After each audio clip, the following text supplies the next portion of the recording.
This might get weird. Are we rolling? We're rolling. Well, then cheers, Grace Helbig. Cheers, Mamrie Hart. Clink, clink. You guys, it's another episode of This Might Get Real, and this might get recorded in the morning. Yes. We're sipping coffee. We're cozy. I'm in an oversized cardigan. Oh, I'm in an oversized Teddy Fresh t-shirt that I love their Teddy Fresh stuff. It's so great. Is that H2? H3. Oh, H3. Yeah, that's exactly where my brain's Ethan, at. Klein, and Yeah. I just can never remember. I can never remember what the combination is. I know. The Teddy Fresh stuff I love. I think it's so fun. This is me manifesting getting on their PR list and getting free shit from them. Oh, well, considering you are on the Drag Race PR list, Yeah. you're doing good. I'm on nobody's. I don't know. I'm on no PR lists. I really have to start going through and unsubscribing to emails. Yesterday, I got one. How did I get on a random email that just says, never eat this kind of shrimp? And it was just a shrimp warning. Like, You what? That might come in handy at some point in your life and you'll be thankful. Maybe. Yeah, it's a wild morning. I just got finished wrapping up watching Real Housewives of Salt Lake City, which when you watch that first thing in the morning, that puts a certain energy into your day. Oh my God. You just started your morning with pure drama before you go to your first day of radiation. Yeah, I think it's really good to get my historic day. Fucking shake up my nervous system right before I have to go sit completely still in a very specific position. Oh, wait, do they? Okay. Anyway, we'll talk offline about other stuff. But let's get into this. We got a lot to cover. We do, because it was the third and final reunion episode of Salt Lake, and it was a doozy. I don't feel like only a few things were revealed, but they were big things. They were big, heavy topics, I guess. I felt like maybe it just felt at this point by the third episode long. I agree. I felt like there was a lot of screaming in the middle of it and Andy trying to referee and it not working. And it just, to me, started to feel like, oh, could this have been two parts? Many. Yes. Yeah. Yes. I know. I feel like Bravo and Andy went, well, that was an iconic finale. Yeah.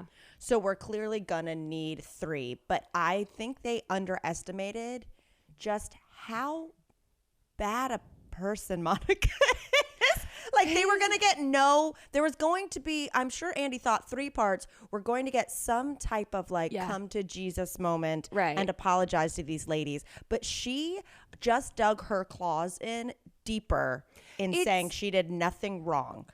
Yeah. So here's the blurriness to me is that it's multifaceted. Like, Monica can double down on the argument that ultimately they were trying to put a bad woman in jail, or at least trying to get consequences for what are objectively bad actions.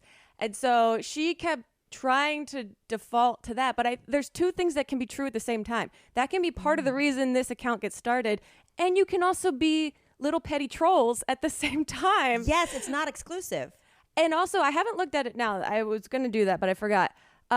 When they showed screen grabs of it, it's like a 5,000 follower account. So wait. It's probably much bigger now. But they thought they were going to expose Jen to the FBI with their 5,000 person account. Well, there's probably an account called Jen Shaw's Nipples that has more followers than that. You know what I mean? Now I don't know. I can't even find it. Reality Von. Yeah, it's probably gone private, or who knows. But it didn't seem massive. So to me, there was a lot going on of now it's got 50,000 followers.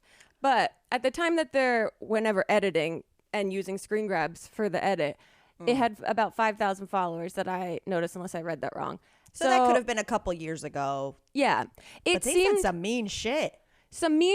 But also everyone online, as we know firsthand, says mean shit. Yeah. Not everyone. A lot of people do. And so I do think that for the women, Monica represented the totality of trolls online. So I feel like they were triggered and taking everything out on this one person because she was directly in front of them. But also, like, she did some questionable things by bringing up that she flat out told casting in the beginning that she had this account, which I don't believe. Well, here's the deal. Grace, in my grandma era, sometimes I put features on my computer and I don't know how this happened, but for some reason for the last 6 months, I get push notifications on my desktop from Us Weekly. Okay. I don't know how this happened. I would have never agreed to it. And I don't know how to undo it. Okay. Now, sometimes, and I'll be working, I'll be into it, and I'll get a push notification. No kidding. I took a screen grab once that just said, Jenna Dewan sports new motorcycle jacket. And I'm like, this is a push notification? Someone who I don't even consider like an A-list personality is wearing a jacket. Who that is? I don't know who that is. I was like, is that a gymnast? I don't know. She used to be married to Channing Tatum. She was in those like Step It Up movies. Got it. Anyway, right when I was going to hit Zoom to record this, I got a push notification from Us Weekly that says, Real Housewives of Salt Lake producers maintained they had no knowledge of Monica Garcia's connection to Reality Vantis. Obviously, when she claimed that, Andy was like, if you had a burner account, no one would have hired you.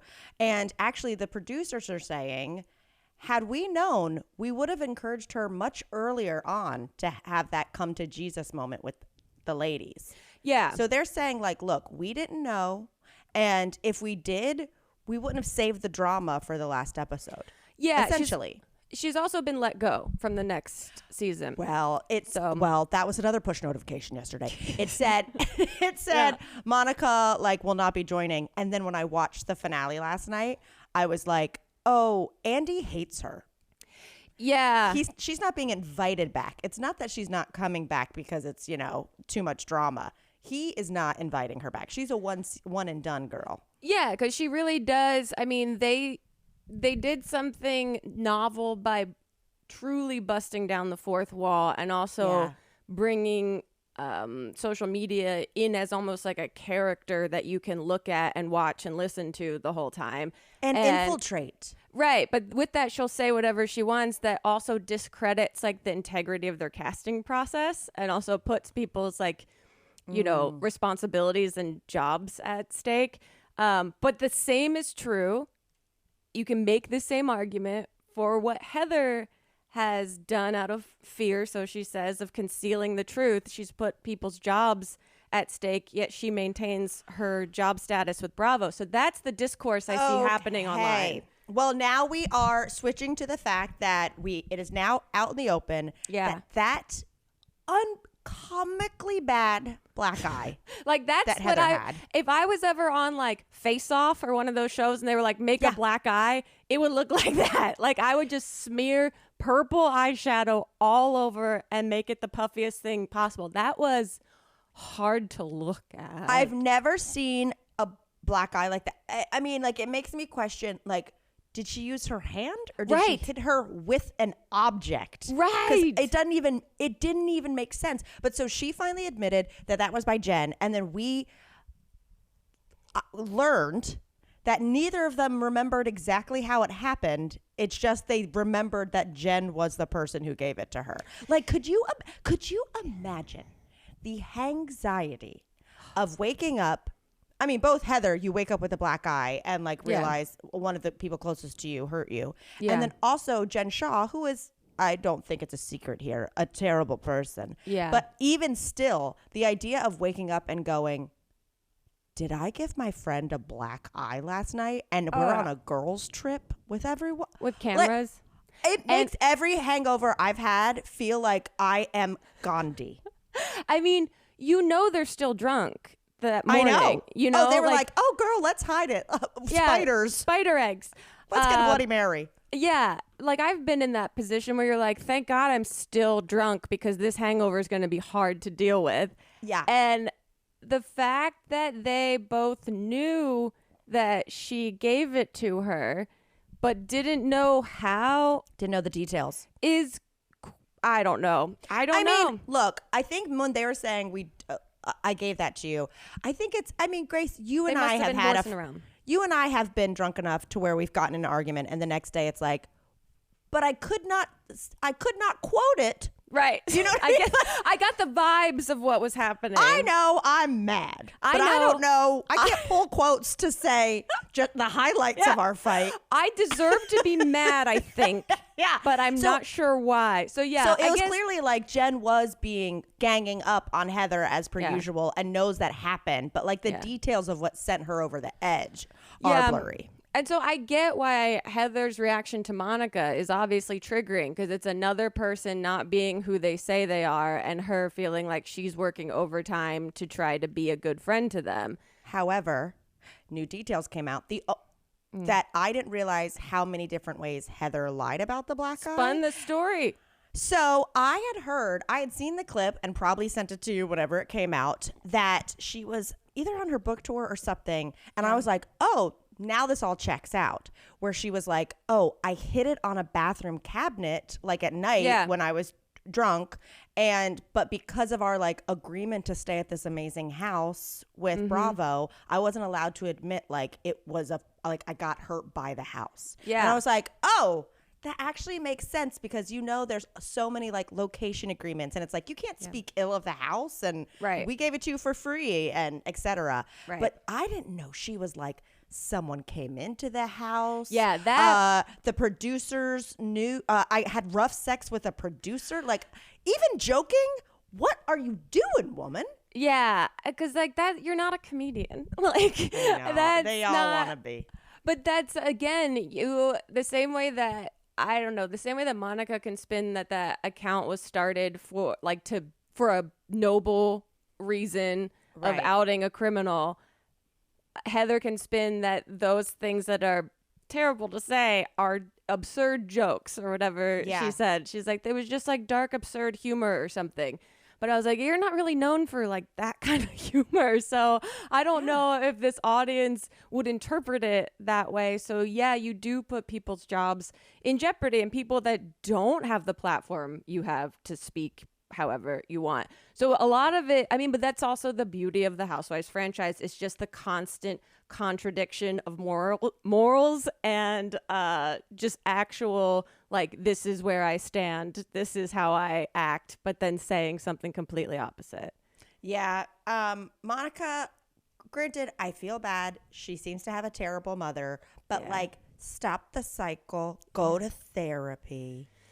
Yeah, I did think it was funny when she pulled the burn book out and they cut to Andy. I know. Andy looks like a pig in shit, though. He loves stupid props. And they cut to him and he's just like he is elated. So in that moment, I thought she might have won him back for a second. But I was like, is this somehow a brand deal with Mean Girls 2? Yeah, is this an integration right now? Because they have had commercials where about the burn book, and like Sheena's reading something, then someone from below deck, and then Monica pulls out a burn book, and I'm like, how much are they paying you? Okay, they've got enough promo from Renee Rapp's unfiltered interviews.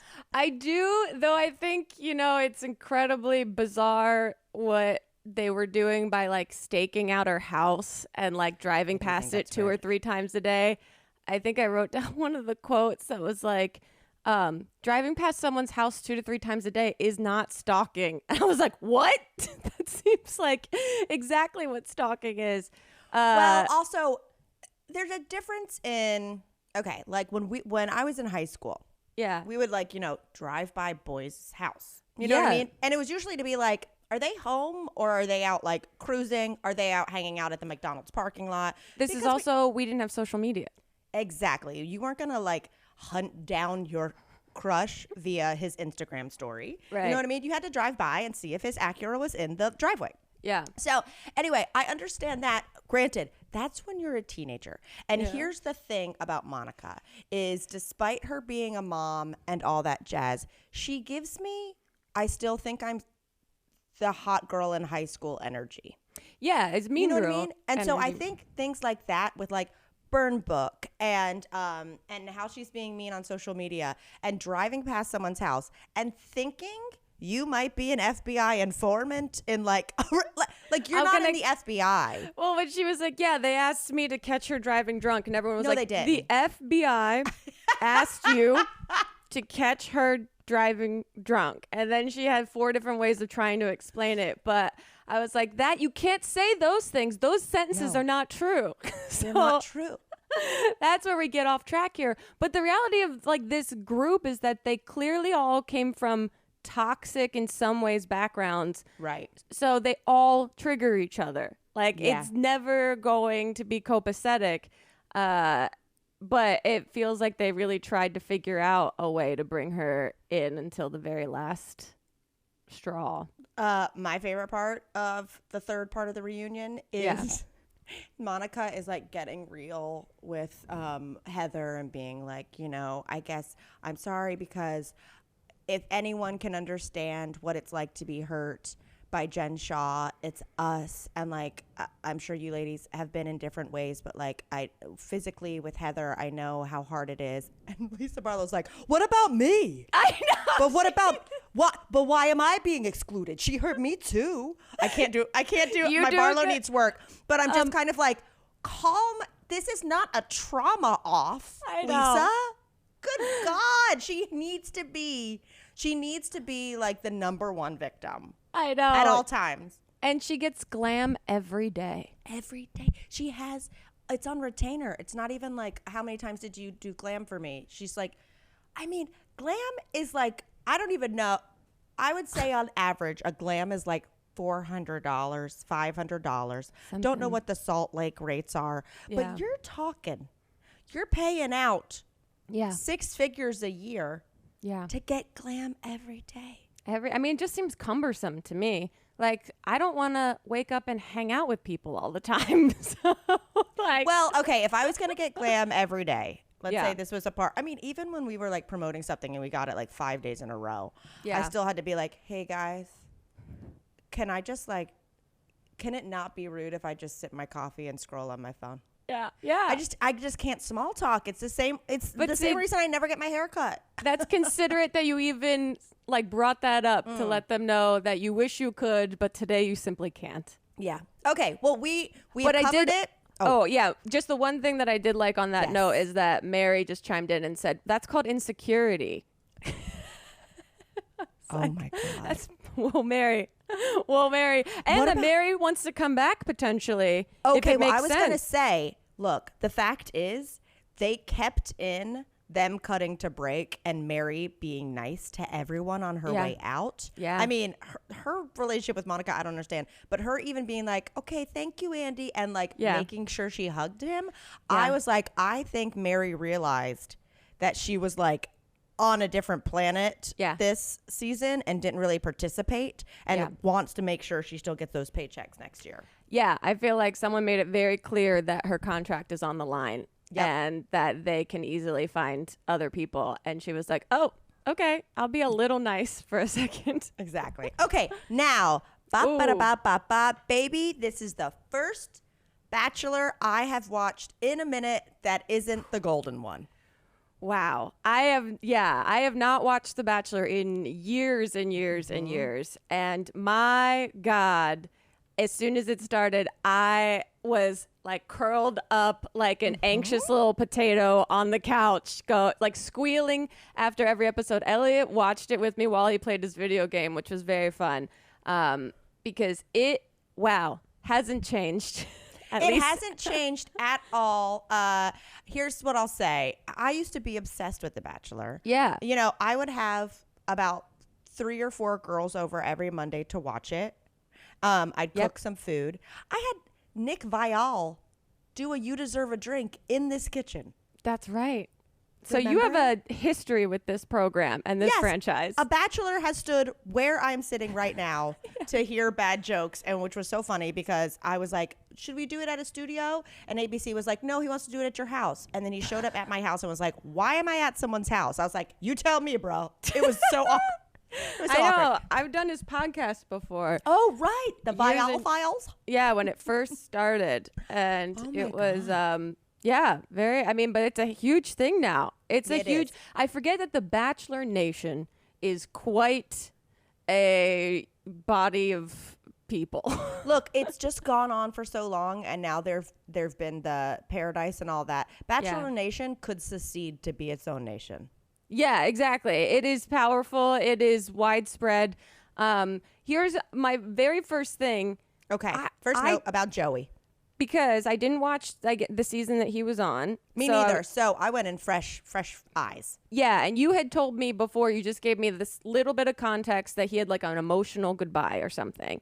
And I didn't even say that, but I saw it. I feel like you read the description when we were talking about who's the Bachelor this season. He's a tennis pro who had an emotional goodbye. Yes. Yeah. So I thought the first like couple minutes of the show was a flashback to the previous season. I didn't realize till the very end that they were showing us the very end of this current season. And then I was like, oh, shit. What's that movie where they go into like the dreams of each other and the guy from Third Rock from the Sun is in it? Oh, Inception. What? Oh, Joseph Gordon-Levitt. I was like, John Lithgow. French Stewart. I was like, I felt like that at the end of this episode because I was like, wait a minute, that was oh shit. To be fair, when I texted you, I'm getting into it because I texted you like about to start The Bachelor. Like at least he's hot. He's actually hot this season. You were like waiting for my edible to hit it. Yep. So then when you see the flash forward, I mean, you got to give it up for The Bachelor for trying to do something unique in editing. Yes. Yeah. I went on Twitter and I saw that people were bravoing the conceptual nature of that. Now, here's what I'll do. I'll call it now. Mm-hmm. So what they did is they showed Joey being very emotional by himself at the altar, overlooking Tulum or wherever they are. Yeah. And then he's upset and taken by the crew and he's like, I can't do this. And they keep panning to the rose on the altar, as in like he either got stood up or the girl rejected him or whatnot. Yeah, they show a car driving away. Yeah, I'm calling it right now. That's just after he said no to the first person. Oh, you think it's a misdirect? And he's just upset and needs to like gather himself before he proposes. Yeah, I can see that. I can see that because absolutely think that. There's no way I believe that they would give that much of a spoiler so soon into the season. Agreed. Yeah, I do think that there's something that we don't know that hasn't been shown about that situation. Well, let's get into it. He's adorable. Yeah, he's adorable. He he's from sweet. The Philadelphia area, so his essence is familiar to me. His sisters especially. I was like, I went to high school with those girls. Okay. Yeah, totally. But I will say out of the gate, my main headline for this premiere is I have never seen, and again, I've been out of the Bachelor loop for several seasons. I have never seen someone kiss so many people on night one. Okay, that was Joey what I was is a smoocher.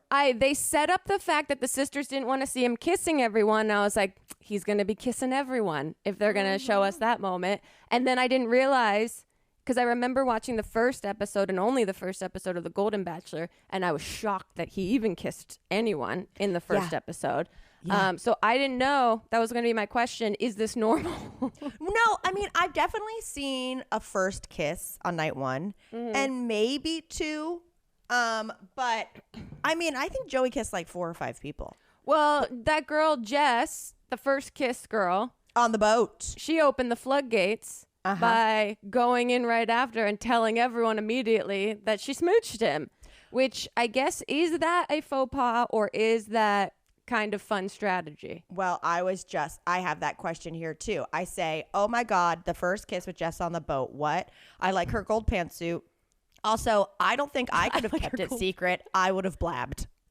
Yeah. I mean, it's on camera. Everything you're doing is going to be known at some point. So why not just go and tell everyone? I thought she was being a little reckless at first. And then, you know what? I grew to love her chaos. When she tried to interrupt that other girl that got very immediately painted as like a serious Sally, Leah Michelle, like or Rachel Berry type or something. How is she 23? I was like, that's the 35-year-old mom who's very serious and like ready to get remarried. Here's my other question. I forgot how young they all are. Are you ready for marriage at 24? I mean, you do you, but I was concerned for the Yes. futures of these young adults. Me as well. For all of them, I was like, this is a lot of 25, 26, 24-year-olds. Like, I thought it would be more 30s skewing, but it wasn't. And No. that was concerning. I learned why the Canadian flag was blurred. Why? Yeah, I was confused about that. I was like, is this a joke flag? And there's actually like titties on it? No, there's literally like a law that it can't be used for like commercial. Someone tweeted about it with like a link to like Canadian law of the way in which that image can be used. The flag is trademarked? Something like that. Like for the purposes of what this program is, I think they'd have to do some legal work to get it cleared to be used. But I just thought that was very funny. I was like, what is she waving? Why is it blurred? Well, watching it, this is the most I've seen where I was like noticeably seeing clusters of places people are from. I was like, man, there's a few Canadians. Oh, there's a good amount of girls from Philly. That makes sense. And then I didn't realize he's a tennis pro in Hawaii. Same. Because I was like, there's like 3 Hawaiian girls here. Yeah. That, like statistically, that's wild. And then I was like, oh, he lives there, which makes sense that they'd be like, hey, if he doesn't move, we should at least have a couple options. Well, that's what someone tweeted, something like the girl's face when they realized that he doesn't live in Hawaii anymore. Because I guess that he doesn't. Oh, really? Oh, fuck that shit. Something like that. Philly. No offense, Philly. We love you. Other main thing question. Yeah. The sisters. Oh, my God. Let's get into it. Thoughts? Kind of weird, first off. They are charming and interesting reality TV characters. However, it weirded me out at the same time. Look, the fact is, there's clearly the sister who, the older sister has a chip on her shoulder. Yeah. The younger sister, in my personal opinion, might have gotten a few more guys than her or a little more attention or something because she came into it already mad at her sister. You know what I mean? And it doesn't feel like that's the vibe from the younger one. Yeah, the younger one's just carefree, and the older one's just like, what is she doing? But they also both got pretty drunk, it seemed like, which made me laugh. It was great. However, Grace, okay, I know you don't have sisters. Right, that's the other thing, too. I was like, is this a sister thing that I'm just not familiar with at all? You and Annie, do you fight over the same guy?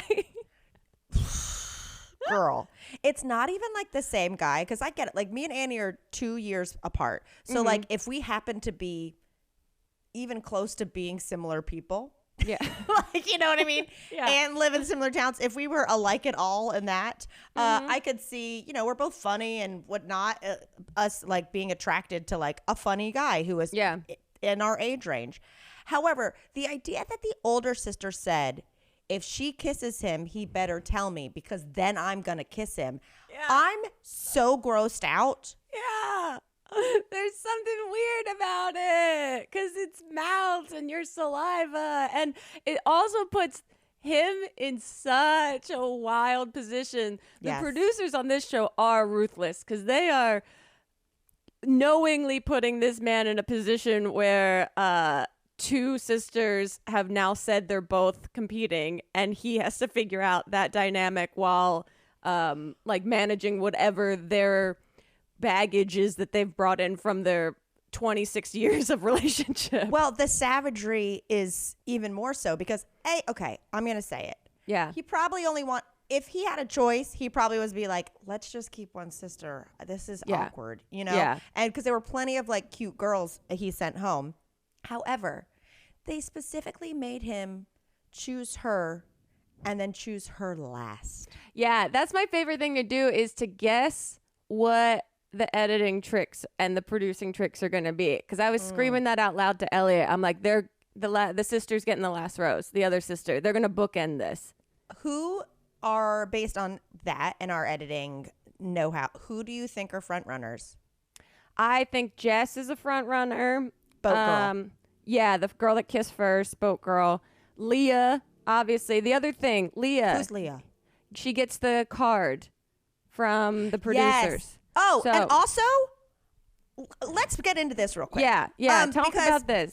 Because we're gonna, we'll talk about Drag Race for a little bit at the end of this episode. Yeah. But like Drag Race having the immunity potion that you can save. And Yeah. now this season of Bachelor, someone being given a card that's an advantage to steal a date, a one-on-one date, just like a steal a prize thing. Like everyone stop trying to be Survivor. That's what I'm screaming. Everyone knows Survivor's got the best ratings as a reality show, and now everyone's taking cues from it. But I couldn't believe it. I've never seen anything like that. Also, this girl Leah's 23. Oh my God. I know. And so I'm not familiar, but I tried to glean that. So she got chosen to meet him first preseason. Okay, they've done this a couple times. Obviously, they did this with her to give the card to mix it up. But I've seen it before on After the Final Rose where they've, now let's chat with next season's Bachelorette. Right. Where it's just like a fun thing where they go like, would you like to go ahead and meet 3 of your possible suitors? Got it. And it's a fun thing to do at that show. And then I also think, obviously they're trying to get people to get hooked. Yeah. And it becomes, if for some reason that person chooses them, then they get to like fabricate a storyline that like, well, I knew the moment you came on after the final rose that game over. You know what I mean? Yeah. So they're definitely giving her a hero edit, especially because her throwing that in the fire, I legitimately think I would have done the same thing. Really? I would have cried about it. I wouldn't have cried about it, but I would have done the same thing. I mean, there was a lot of crying. That did start to get to me by the end of the episode because the girls are sleepy and they're just crying everywhere. I have a note. I felt bad for the girl crying, the one who came in on the tennis chair. I said, I felt bad for her crying. Your feet hurt from heels. You haven't eaten. You've been drinking bad white wine, and now it's 7 a.m. Exactly. Anyone would cry. These aren't personal tears about this man. These are tears of complete discomfort and emotional dysregulation. Like, get these women to a bathroom without a camera and let them sleep for like a half hour, and they'll be back, and they'll have clearer thoughts about this. You know what it is? Oh, felt bad. It's tears of going, I have been telling people for weeks I'm going on The Bachelor, and they have been telling me, because that's what you do, for weeks, that like I'm gonna crush it, and how could he not fall in love with me, and all this stuff. And then they get there and they go, it's not like going on a game show and being like, wow, I guessed the wrong thing out of the gate and didn't win. Like they thought they were leaving for 2 months. Exactly. And like this is their ticket to fame on some level, like notoriety. This is gonna give them thumbs up. This is gonna give them some kind of platform in some way. I saw a tweet on the hashtag when I was going through that says The Bachelor is so much more fun to watch when your roommate's sister is one of the contestants. Oh, and it's a video of like, it looks like a dorm room or not a dorm room, someone's apartment, just like beer cans and stuff everywhere. And it's Leah, the girl with the card, and the Bachelor, and they go to kiss, and he pans over, and it's her little brother like drinking a beer, just like cheering her on, filming it. I'll send it to you. It's so fun. I was like, that's great. Because it's like sports. Yeah, it truly, well, they have, I don't know if it's like fantasy leagues, but they have brackets. I've done a bracket before. We're out of the gate, which maybe we should, because like there's no spoilers. I would love to do that. Okay, let's do a bracket, and you truly see like, did I pick the final four? I will say, I do think someone who's getting a fantastic edit and also seems very sweet. Yes. But like, we've got a deaf girl who grew up on a Christmas tree farm. Yeah. Named Daisy. Oh, that's a Hallmark movie. That's a Hallmark movie. She seemed like a total sweetheart. Her and her cochlear implant. I was like, I'm rooting for this girl. I don't want her to get caught up in the drama. She seems normal. Yeah. Enough. And who is the other girl? I wish I had wrote down more of their names. The little weirdo with the dark hair. The little weirdo. Yeah, she's gonna get far too. The one who, I'm sorry, the one that didn't want to kiss him. She said, "I'm not going to kiss him," and then kissed him. And I was like, "This is very funny." She seems very funny though. In her package of where we get to know her, yeah. What is this girl wearing? This girl's style. On the first night and the flashback Yeah. What is happening here? She's Canadian. It's a little goofy, but not, I don't mean that in a negative way. I'm saying it's unexpected. There are so many other sparkly basic dresses that everyone was wearing. I kind of appreciated that someone was being a little kookier with their style. I was like, this girl is standing out because she's just like a little bit weirder than the other girls. Well, here's the thing is everyone actually did look good that night. I feel like there's been other ones where they come for their gimmick, but like it's a bad costume, and then they look, you know, there's been Bachelor nights where, you know, this probably isn't a real one, but like you have a room full of suits, but like the one guy came up dressed as a baby, and now he's just or like dressed as Batman, and now it's like, well, fuck, I'm Batman all night for the rest of the night. So at least these people, no matter how big the gimmicks were, they were like, I'm not gonna look like shit though. Yeah, exactly. But also, I can't tell you the last time I enjoyed spending 20 minutes in a dress, let alone probably 12, 15, 16, 24 hours in the dresses that they all had to wear. My God. I'm excited for the season. It feels like they travel a lot. I know there were a few seasons, and obviously this is the ones I fell off of during COVID and whatnot, where they were truly just in Palm Springs. Oh, really? They were truly just in like a complex and like doing the most boring dates. So it looks like it's going to be a gorgeous season. I'm excited for it. I'm back in. I have a drinking game for it. Okay. It's just one simple thing, but I want you to do it next episode. Okay. You drink whatever that may be every time Joey says, I love that. Yes, that's last night I turned to Elliot. I go, producers coached him that he should respond, I love that, when he doesn't know what to respond. Yeah. And he was responding constantly, I love that. Or he was repeating the last word of what they said, which is like a way to trick someone into believing you're paying attention to what they're saying. Totally. I just kept going, oh God, he's doing it more. Oh, I love that. And I feel like as the season progresses, because you can't say like, I'm feeling the exact same way all the time. They're going to be like, I just think we really could work together in the long run. I love that.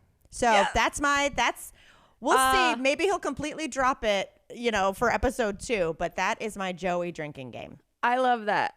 You love that.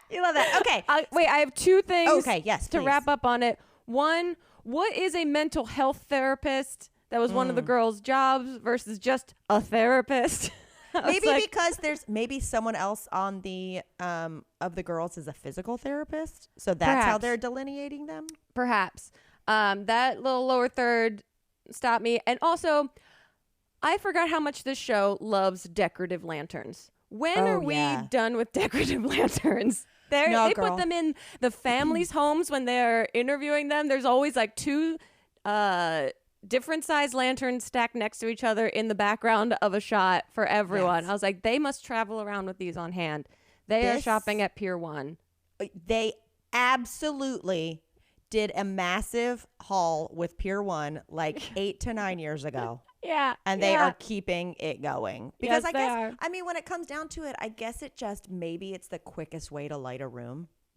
I don't even know that they're lighting anything. Some of them are just in the background. It is what they use for background stuff. Ambiance. Yeah, it just blew my mind that immediately as soon as it started, I was like, there are those damn lanterns. The last time I ever watched this show, who knows how long ago, all I remember were lanterns, and they're still on this lantern thing. Okay, that screams romance. Pier 1. I'm excited. I haven't heard the word Pier 1 in a very long time. There was an era. Okay, so let's get into third episode of Drag Race. We are at the point where the 2 different episodes and groups of queens have now merged. They made the merge.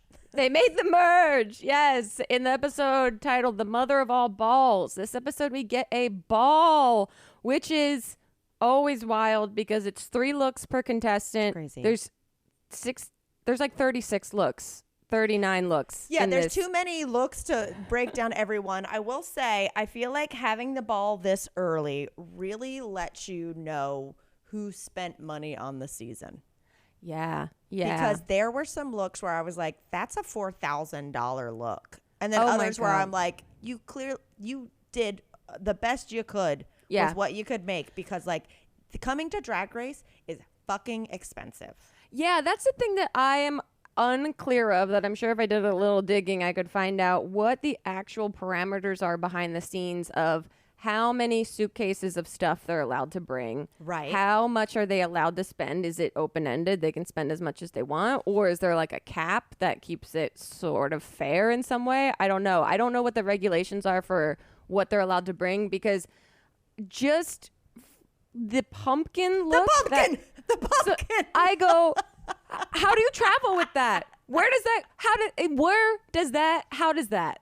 Here's the thing. I feel like maybe I feel like with every single episode, if there's something that's going to be a moment on the runway, I feel like they can talk themselves into being like, I can keep this in my hotel room till the day of the show. You know what I mean? Yeah. Like, you couldn't hide the pumpkin in the workroom all Right. season. Right. So, but they're going to want that iconic look. Of so course. I don't think I don't think there is a money limit. However, and I think I've said this before, I would love there to be a season on a budget. Mm-hmm. I think there should be a budget queens season. I thought that one of the fashion shows, like Project Runway or something, had a budget. They always do. They have a budget every time they go to Mood.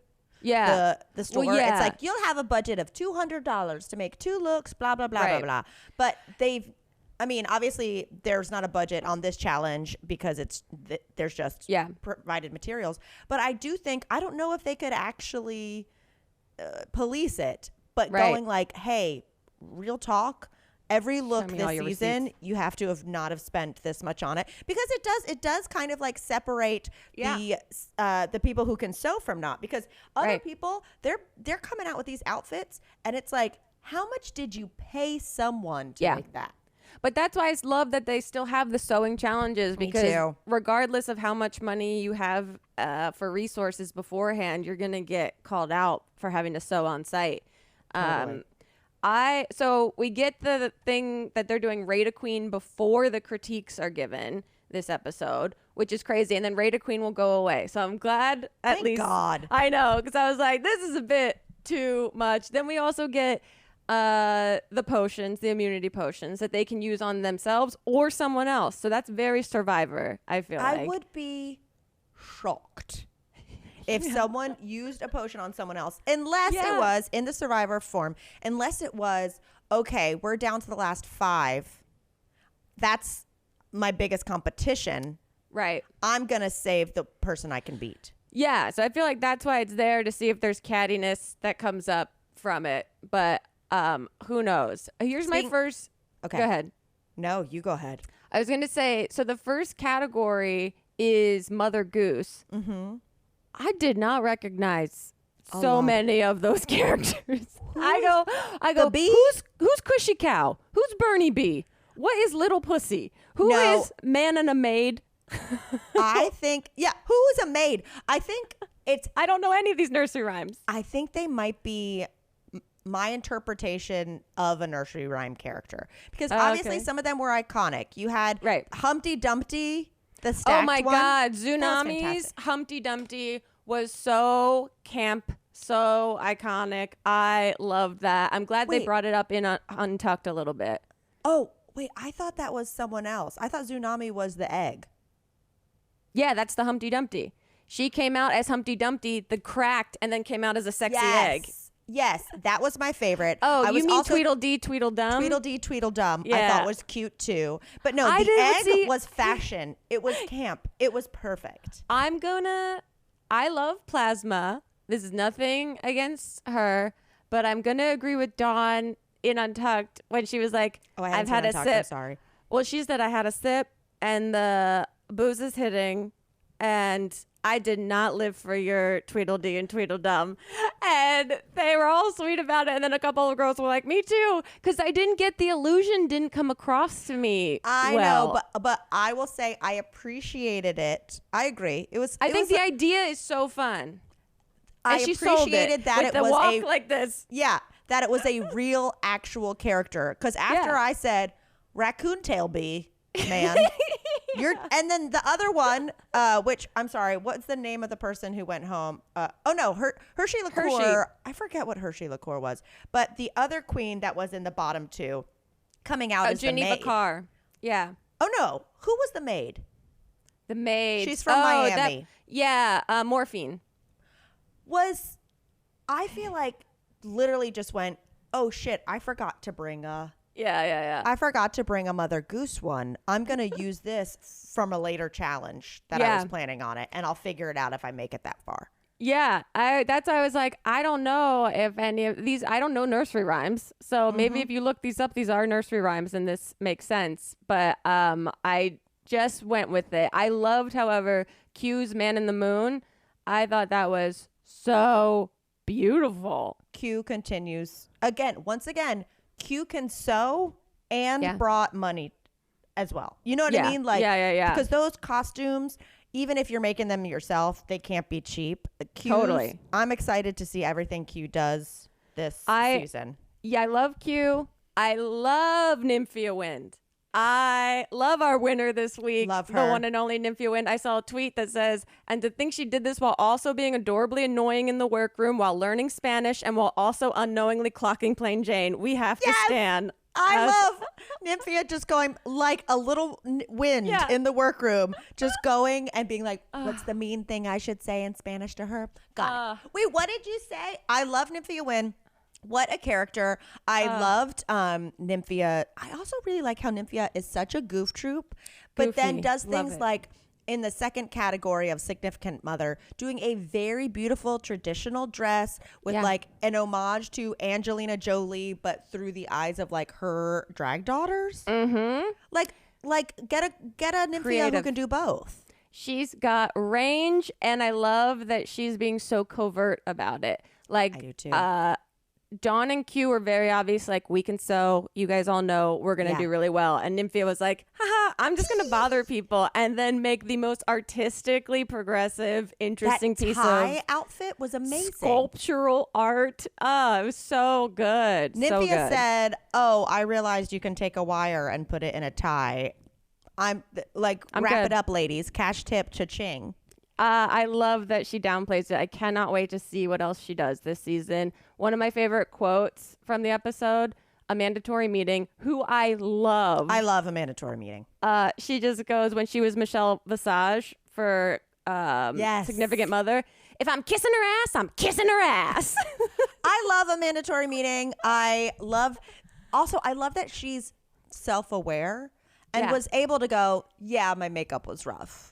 Well, that's the thing that you missed in Untucked, is that Plain Jane comes for her out of nowhere and just starts calling her out for her makeup, and all the queens are like, where is this coming from? What are you doing? And kind of like clap back at her. And it's just like a moment that you can tell she's like trying to make happen, and it's just landing poorly. And I feel like a mandatory meeting is so fun and bubbly and not perfectly polished. And I feel like Plain Jane is probably a super perfectionist. And a mandatory meeting represents like this part of her that she hates about herself that's like not altogether there. And she's so overtly serious and mean. So she just like targeted her for no reason. And it's like all the queens I love are just like, ooh, what? You better take your bracelet out of your arm hair before you keep going with that. Like Plasma said that. It was great. And Dawn sticks up for a mandatory meeting. Okay, so it was good. It was a nice, the only good thing that really came out of it, other than it really just, again, showed you that Plain Jane is like trying to play this villain role.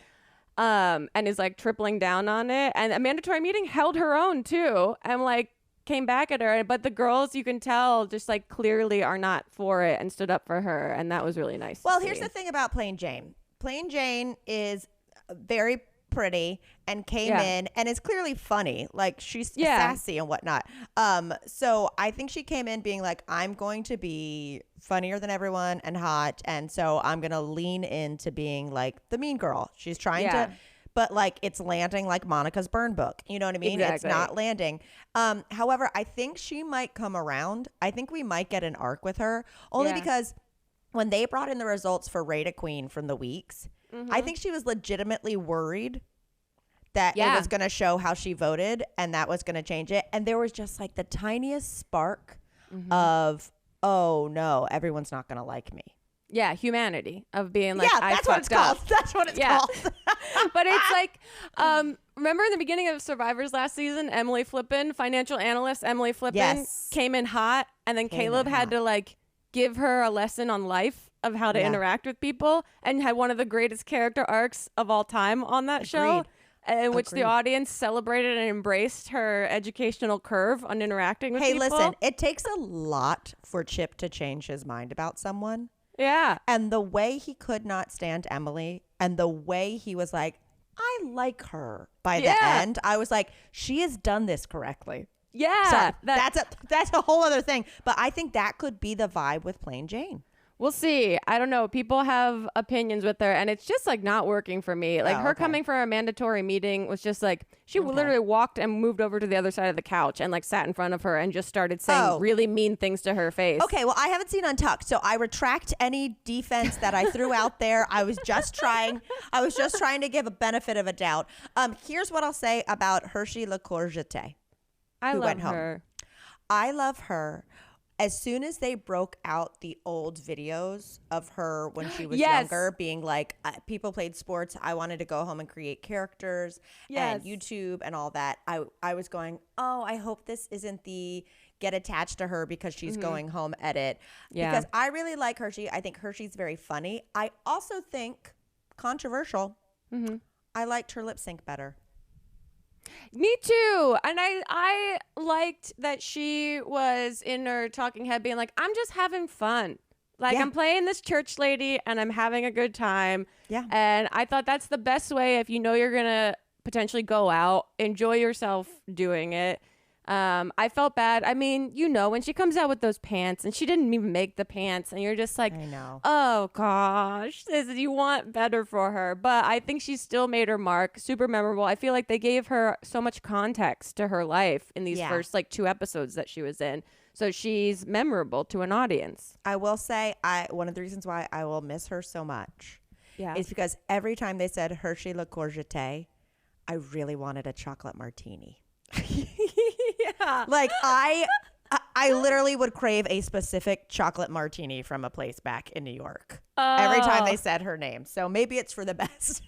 So good. Next week's episode, or tonight, the day that you're watching this, so this episode goes up. It's going to be RDR Live. RuPaul's Drag Race Live. The queens put their sketch comedy skills to the test. I know. No. I know. This is gonna be one that we'll get through it. It'll be interesting. Oh my God. I like the ball. I feel like we got to see everyone serve looks. We got points of view from people. I think Dawn also did incredible in terms of like skills of sewing. And got totally. A little that coat. Yeah, I feel like she got a little robbed only because Saphira had that pumpkin costume that was just like, how do you deny that being incredible? Yeah, no, I think Dawn with the sewing challenge was incredible. I just realized from looking at the details on Wiki that the lip sync song was Maybe You're the Problem by Ava Max. Who, as we know, if from the podcast, I have had an interesting interaction with on a plane before. Yes. So it's all full circle, baby. All connected. Wowie, wow. Well, this was quite a week for a lot of reality TV. A lot of universes are popping off right now. Well, guess what, though, Grace? Next week is going to be absurd. Because next week we will be covering episode 4 of Drag Race, episode 2 of The Bachelor, and baby, buckle up, because we're about to get Vanderpumped. Oh my God. I know. This is an elite trio of shows. And Vanderpump's groundbreaking off season that turned into their on season left a lot to be covered. So I'm sure they're going to come out with a bang this first episode. Wow, what an upcoming week. All right. I'm so excited. Me too. It'll be fantastic. Fun. All right. So you guys, if you haven't catch up for Drag Race. Start The Bachelor. Start Vanderpump Rules. This is going to be a good ass time. Yes, we will also work on our brackets because I'm very interested in this. Here's what I'll do. I will find it. I will send to you, and I will also put it on Patreon if people want to work off the same one. Love that. Awesome. Okay. All right. Well, this got real. Yeah. This might get weird.